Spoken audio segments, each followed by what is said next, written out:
30. Good evening, I'm Dakota Makris. The last of our snow showers may be fading away tonight, but freezing temperatures continue into early morning tomorrow. Continuing our severe weather alert day, we turn to Evan Hatter to share with us the latest on what to expect. Evan. Well, Dakota, the good news is snow is just about done throughout the region. Bad news is we've still got to deal with some very cold temperatures as we head into tonight and then later on in the week, but we will warm up a little bit in between. Mountain Parkway, it's slayed out there this afternoon and evening. Well, we're not dealing with much snow on the roadways. In fact, we had a first-hand testimony from our very own Steve Hensley on his way back in from his vacation after a little weather delay there. He'll be back tonight coming up on Mountain News at 11 o'clock. But in any case, he could verify what's going on here and that the Mountain Parkway is in pretty good shape, at least on the road. Same thing I-75 at Mount Vernon. Temperatures remain very, very cold. Upper 20s and low 30s around the region right now. Even some mid-20s starting to work in. Somerset and Jacksboro are warm spots at 30 right now. We're done with the last of the snow, pushing on out of our big sandy counties, maybe clipping far eastern Pike County, far northern parts of Buchanan County, Virginia. But after that, we're done. There's what's left of our weekend system pushing up through the northeast and New England. Nothing we have to worry about as we head over the next little bit. But you want to go ahead and download that WYMT weather app now. If you haven't already downloaded it, there we go. Once we get things in progress there, you'll see what we're talking about. Grab those snowshoes because we may not quite be done yet with the potential for wintry weather. As for us tonight, we stay dry, but very cold with lows in the 20s. I'll have the latest on when some more wintry weather could work in coming up in just a few minutes. Dakota? All right, Evan, thank you. As road crews try to clean up in Rowan County, slick roads and concerns over ice remain. Some Morehead State students had to brave these conditions to move in for the spring semester. Jeremy Toms caught up with a few of them and has the latest on conditions in northeastern Kentucky. All the plow crews are out still moving snow and mostly focusing on the back roads. Alan Blair with District 9 of the Kentucky Transportation Cabinet says the good news is that the snow is plowing off roads easily today, but concerns still remain.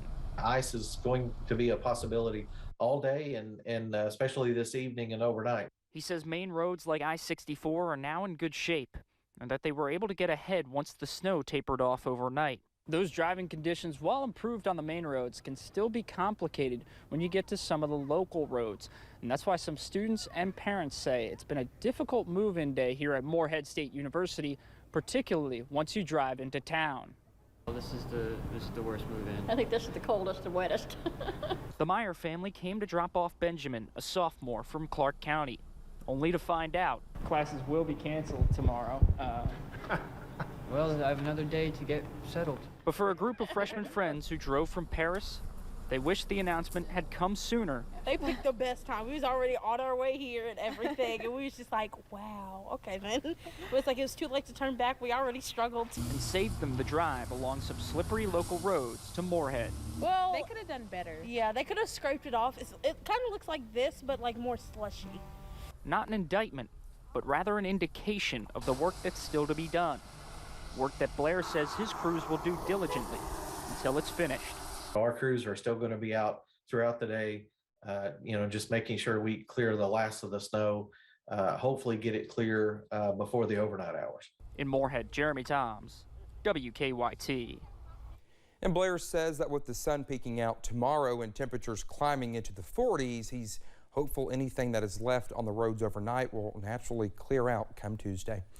We've been tracking power outages across the state since last night, and outages are really adding up in southeastern Kentucky. Several thousand people are without power, 3,000 in Laurel County alone. Overall, across the state, more than 9,000 people are without power. Crews are working to restore power, but with the same weather that caused the outage is making that difficult. They say they are running into broken poles and bad road conditions. Several customers saw this as an opportunity instead of an inconvenience.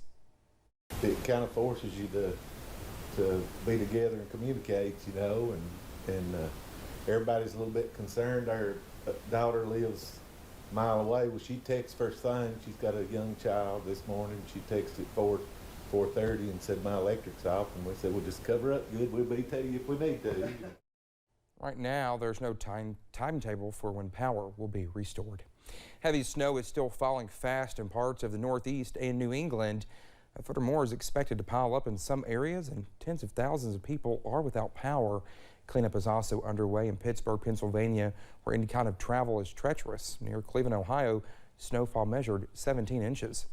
Everyone I see getting out of their cars and just trying to help each other, complete strangers. A couple of my coworkers called and they were stuck out here and we got them up, and now I'm just trying to help everybody else.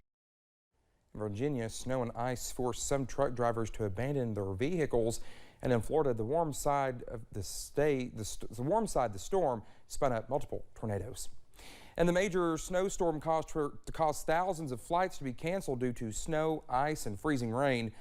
FlightWare reports that as of this morning, airlines have canceled at least 1,270 flights across the country. That's on top of the more than 3,000 flights canceled nationwide Sunday. Delta, American, United, and Southwest have all announced that travelers impacted by the storm can rebook for free.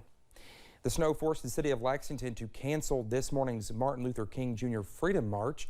But the city did hold its virtual commemorative program but it was originally scheduled to be in person, but was moved virtual due to COVID.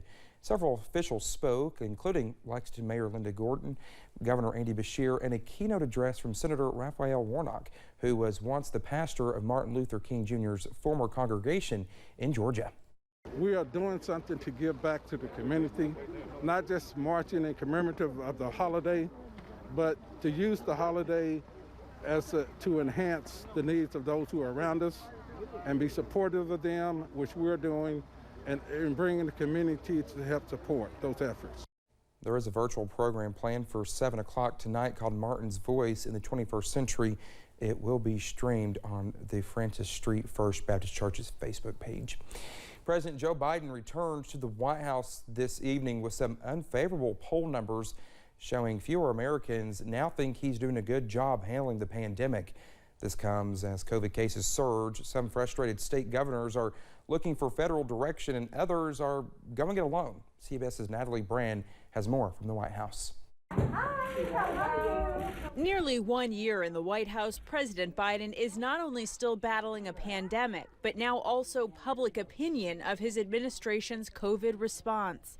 A new CBS News poll shows the president's rating on handling the pandemic is down to the lowest point of his presidency, with just 36% of those surveyed saying the COVID response is going well.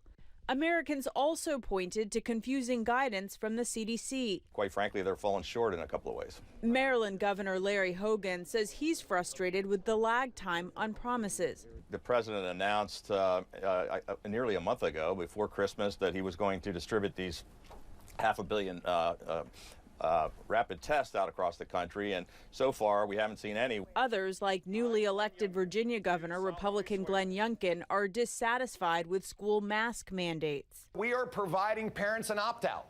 Most school districts say they're following CDC guidance, so several in Virginia are vowing to fight that executive order as more of the youngest among us are now suffering.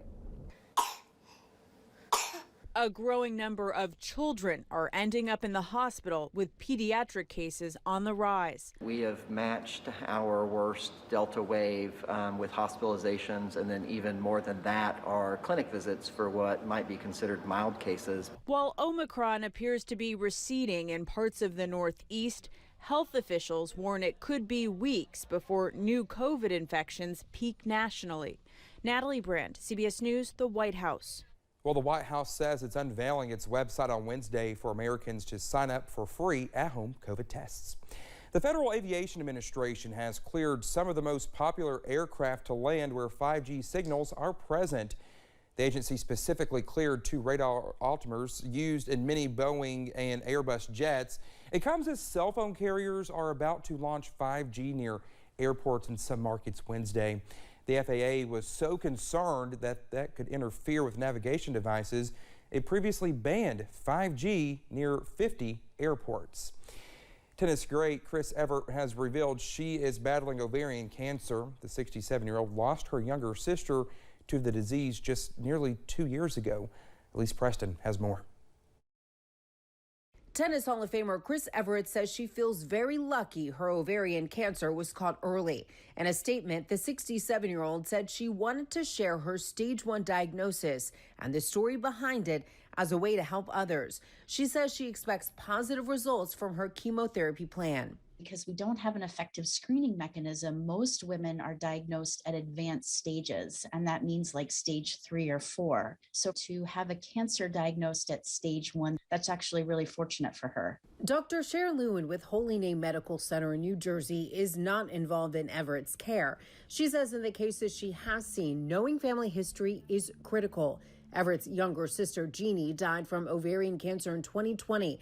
Everett, who works at ESPN, told the network her cancer was discovered during a hysterectomy in December after a test showed she had a concerning variant of the BRCA gene like her sister. Women that have BRCA or BRCA mutations in their family are very high risk for ovarian and breast cancers. Dr. Lewin says it's also important to know the signs and symptoms of ovarian cancer, including abdominal or pelvic pain, bloating, trouble eating or feeling full quickly, and urgent or frequent need to urinate. If women are experiencing these symptoms really on a repetitive basis, they definitely need to be evaluated and have imaging. We've actually learned that these ovarian cancers are often festering for about 5 years before they're clinically diagnosed. Everett also told ESPN women should be their own advocate, know their family history, and have awareness of their body.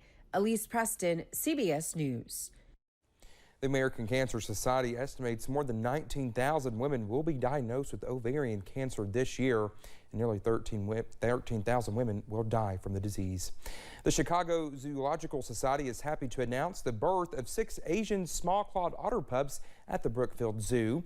Now, since their birth on November 18th, the utterly adorable and playful pups have been growing and bonding behind the scenes with their parents, Pearl and Audie. Just look at those little guys there. Guests will be able to see the 2 male and 4 female pups exploring their habitat in Tropic World, Asia, once they are eating solid foods and have become proficient swimmers. So cute. Well, coming up here on Mountain News at 5:30, those holiday shopping bills are right around the corner. We've got tips to get ready for next year's spending spree. And could we see more snow in our future this work week, or will Old Man Winter take a vacation? We'll have the answer to both those questions coming up.